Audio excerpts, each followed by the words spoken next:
morning, preached about transformation, and I want to practice being able to share some of that and describe some of my own transformation, or at least the transformation that's in process. If there's a strong conviction that I should go longer, I will accept a majority of the audience. If they give me the go longer sign, which everybody knows, I will preach longer. But otherwise, we'll keep it short and sweet tonight. 2025 for me, I've never really had, some people do this every single year, where they sit down when maybe they're planning a New Year's resolution, or they're about to turn the page for the new calendar, and they're thinking about, Lord willing, the year ahead. What do I want that to look like? And they choose a word.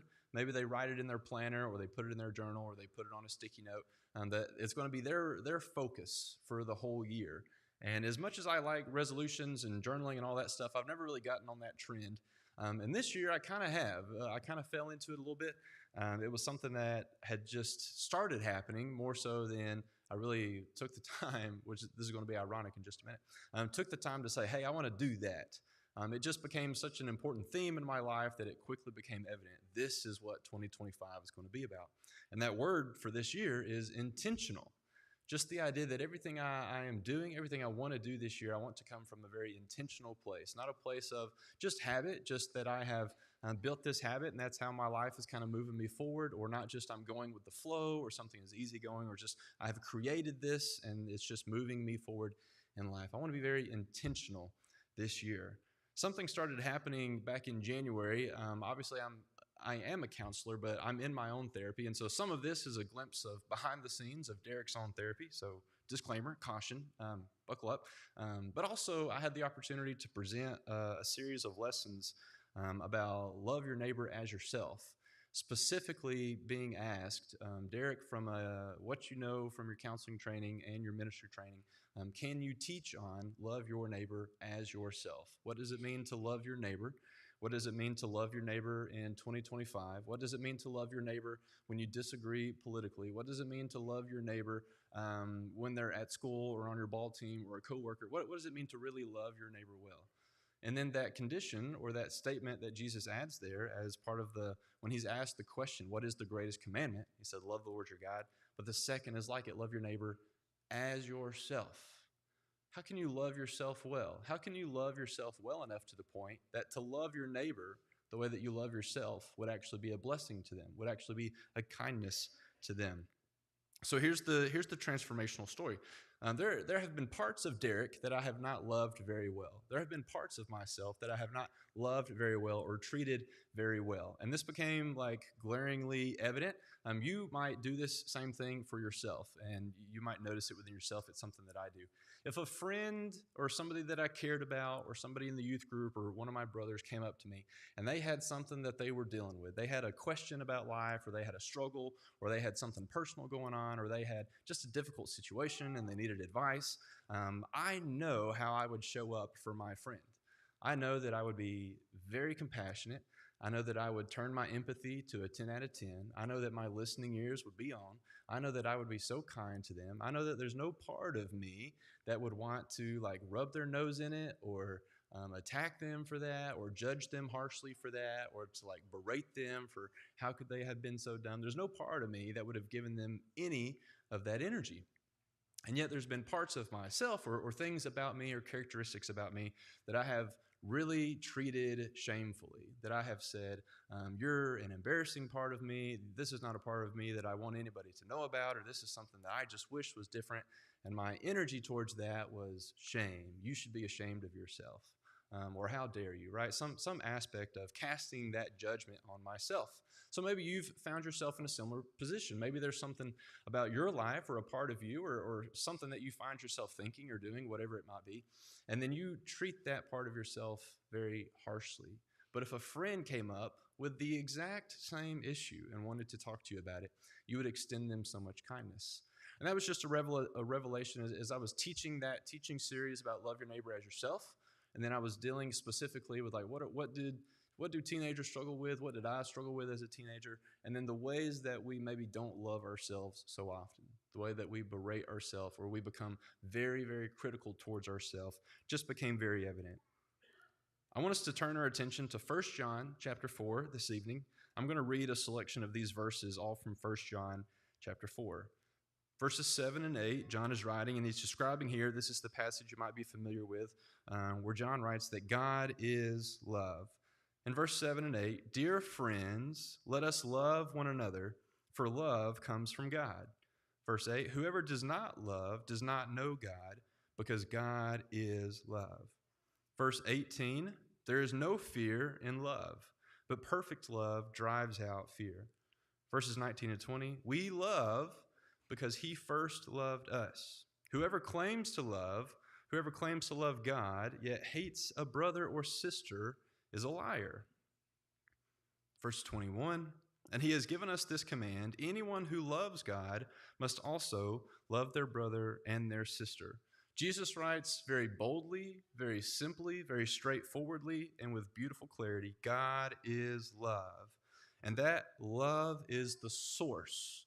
That love is the starting place. When it concerns any matter of God, the center of that is a God of love.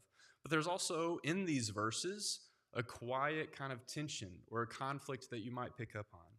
There is woven in there fear, shame, judgment, a hiding from ourselves. I'm reminded of the garden when Adam and Eve sinned. What's the first thing that they felt? What's this new emotion and new action that they had never done before? They felt afraid and they felt ashamed. For the first time ever in humanity's history, they felt fear and shame. And those two emotions drive us to do things that were never meant to be part of our design. And were never meant to be part of how we treat ourselves. And were never meant to be part of how we treat other humans when we're operating out of fear and shame. So I consider myself, when I'm behaving a certain way, or when I'm treating others a certain way, or when I'm living life a certain way, is this coming from a place of fear or shame? And then that became a point where I was just really made aware as I'm doing my own work and I'm teaching on these things.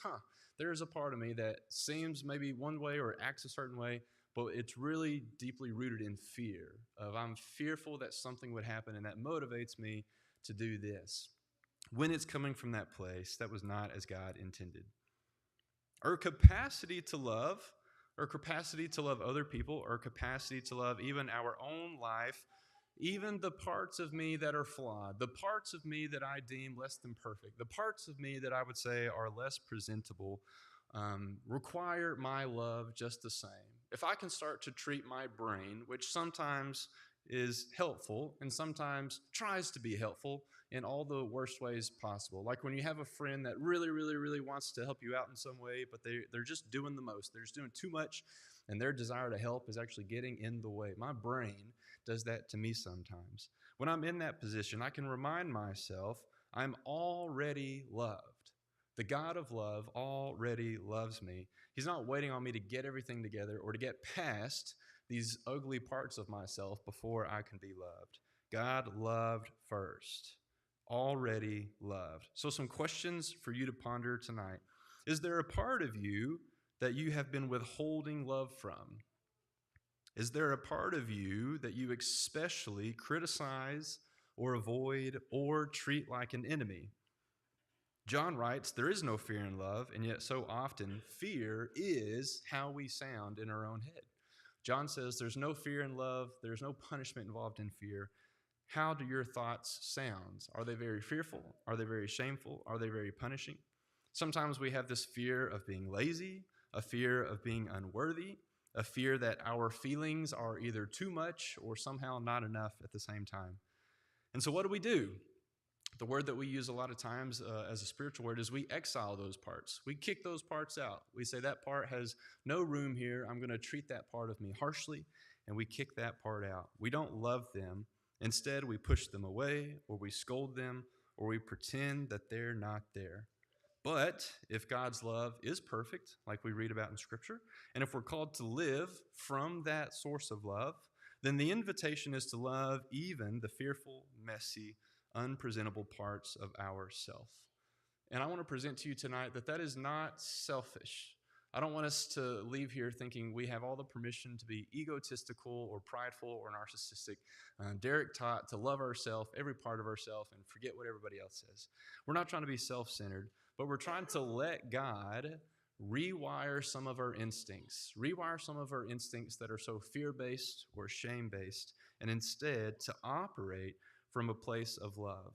a place in our life, an area of our life that we have maybe just poured shame on top of, or poured guilt on top of, or just operated from such a place of fear. Instead of to continue doing that, trying to be perfect, trying to push that part into some corner, trying to hide that part, what if instead we allowed some healing to take place there? What if instead we treated that part of our life with some warmth, with some compassion, with the love of God? Here's some good news. If that sounds like a struggle, if that sounds like it's hard to do, if that sounds like, yeah, there are some parts of me that I don't particularly enjoy, and I'm trying to wrap my head around the idea of how can I love that part of myself. Here's the good news. You already have that love. I'm reminded what John just said. We love because he first loved us. The first practical action step that you can do is not to try to figure out how to love the parts of your life that you don't naturally feel like you love, but just to feel loved by God. To know that God already loves that part of you. The part of you that you're hiding or the part of you that you're embarrassed about, God already loves. God loved first, and we can love because he first loved us. Our love is a response to his love. So maybe something that we can practice, maybe an invitation this week to practice what we've talked about today. This week, when hard feelings rise up, when you find yourself in that thinking phase where it's like, this is where I spend a lot of time, or this is where I spend time, and it just never leads me anywhere good, where you find yourself in a difficult situation, maybe some things we can do. Number one, just pause. Just give ourselves the space, just give ourselves the opportunity to notice what's going on. Instead of just being tugged along by our thoughts, instead of just being yanked around by our thoughts wherever they're taking us, to pause and to notice what's actually going on. What is going on in our mind? What is going on in our heart? As Jesus sought to love the Lord your God with all their heart, soul, mind, and strength, what's going on in our heart? What's going on in our mind? How can we bring love to those parts of us? For us to be able to practice out loud, this part of me that I feel like I'm wrestling with is part of me. And I can love that part of me. Instead of feeling like I have to wrestle this part to the ground, to instead use some leadership language and say, okay, I've got two parts of me. How can we work together? You're trying to do something helpful for me. Maybe it's not coming out the right way. How can we work that out? How can we work together? How can these two parts, instead of fight each other, how can we work together to give direction to the life that we want? And then maybe we can also go to God, ask God, what would it look like for me to love this part of my life, for me to love this part of me the way that God already does? What would that look like? So this week we can practice loving one another. As Garrett read for us in Romans chapter 12, verse 16, we're commanded to live in harmony with each other. And I'm just curious what that would look like if we lived in harmony within our own lives, within our own self. What would that look like? If you need any help at all, or if there's anything that we can do for you tonight, won't you come as we stand and as we sing?